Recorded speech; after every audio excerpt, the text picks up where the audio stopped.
What's going on, ladies and gentlemen? Today we try and answer a simple question. Can you beat Salt and Sanctuary with as little effort as possible? I guess the first step would be to identify what exactly that means. This game has many different paths you can take to complete it. This game also has several different styles of builds that can output some, let's say, less than fair damage. What happens if you combine both of those elements into a single run? Well, you get this. Today, we try and see how few bosses we actually need to vanquish in order to beat Salt and Sanctuary, while also annihilating them without sweating at all. Buckle up that seatbelt, folks, because this one is gonna get interesting. Super Sheen is the name today, as it's kind of my standard title and I couldn't think of anything cool for this anyway. We go ahead and select the Thief class because you get a dagger, and the Grasping Ring is going to be great early on for extra salt. Dying to the Unspeakable Deep means we don't have to defeat a boss and can still move forward. First obstacle skipped, although this is more or less intended, let's be honest. The Devara Creed is a nice choice for a consistent heal. Obviously, we could skip another boss by jumping off the ledge here. After killing just a few enemies, we can gain a bit of salt to gain at least one additional point in willpower or stamina. This allows us to pull off the dagger flip trick, skipping into Castle of Storms. I swear every time I try to show this off, I fail spectacularly. Point is, regular attack into a heavy, then you do a normal, heavy, and voila. You flip over a great distance. Keep this in mind as it's important for later. Now there's two reasons we're here. Number one is the Kraken Worm is a required boss. I am doing this only on my own knowledge, so by that account, there's no way to actually skip this boss. And to make him much easier at this level, we're gonna need a certain incantation. The Knight here is more than happy to electrify himself as many times as we like for free salt and gold, so be sure to thank him anytime you get a chance. Gain enough salt to reach class 2 incantations in the skill tree, and 2,500 gold will be required as well. Under the Nomad Merchant's original location, be sure to grab a free mage. Also, be sure to take out this Knight here to the right of the 3 Sanctuary. He drops a ring you definitely want for any incantation run. This is on the way over to our favorite Stone Roots Creed Sanctuary, where we quickly join the club.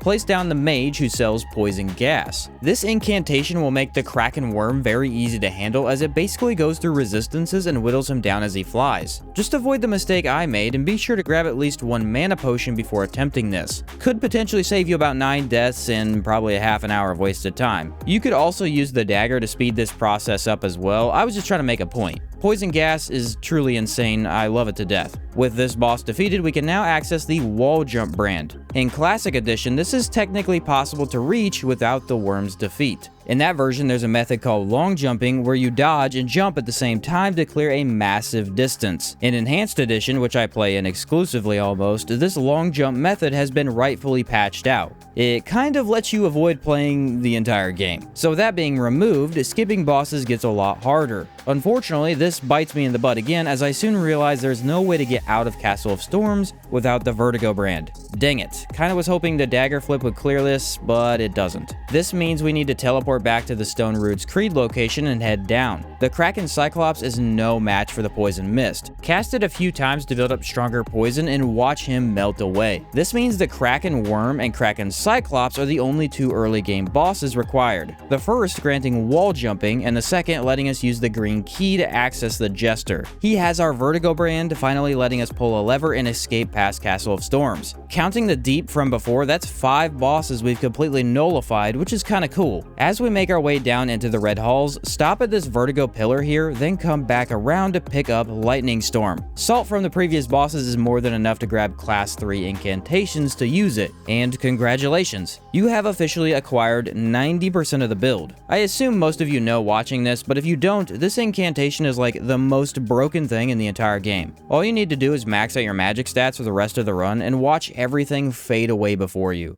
Take a right towards the Dome of the Forgotten instead of going down. This instantly skips 5 more bosses, as the Redshift brand is not needed at all and we can cut off that entire side of the map without going there. But before doing anything else, make sure you have plenty of fast travel horns from the guide before teleporting over to the Jester's location. While this Lightning Storm incantation is broken, it also builds up a nasty bit of damage on use. The Link of Fire and Sky Ring nullifies this effect entirely. You're gonna want that. It makes life 10 times easier. Inside the dome, there's a really cool skip I just learned while speedrunning with Backlogs. You can also bypass the untouched Inquisitor. Once you reach the large Black Knight, dodge behind him where this chain is. Pull the lever, which takes you up to the third lamb. So that's neat. Funny thing about the lamb is he actually has some of the highest poison and lightning resistance in the entire game. Sounds like a problem, right? Not even close. Both poison gas and lightning storm still managed to make him look like a chump. Pair that with massive healing from red grass and it should be a first try win every time. But we all know how that goes, so I'll count myself lucky.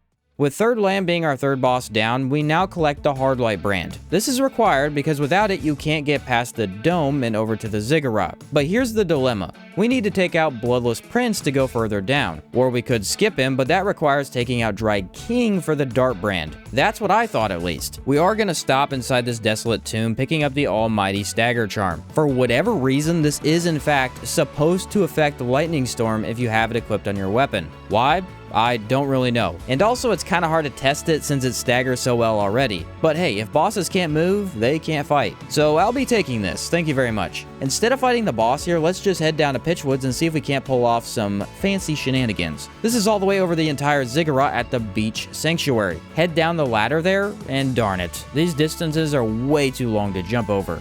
Unless you have the all-powerful dagger. Doing the dagger flip trick, but holding off on the normal, heavy combo for just a few seconds gives you barely enough distance to grab hold of that ledge every time. And since this distance is repeated about 5 or 6 times here, you're good to go. Don't get me wrong, the process is terrifying. Then there's a few wooden platforms that look even further. Thankfully, they're always lower than the previous ledge. Did you have any idea you could get all the way into Pitchwoods without the Dart brand? I didn't, and boy did I have a lot of fun finding this out. Do be aware these deadly spindle beasts prowl the woods here. One hit by them means an entire restart. Cast lightning before they reach you and you should one-shot them. Definitely scary, but not the end of the world. So doing this has allowed us to skip an additional 4 bosses, adding up to a total of 14 bosses you can avoid altogether. At least if my math is serving me well at the moment.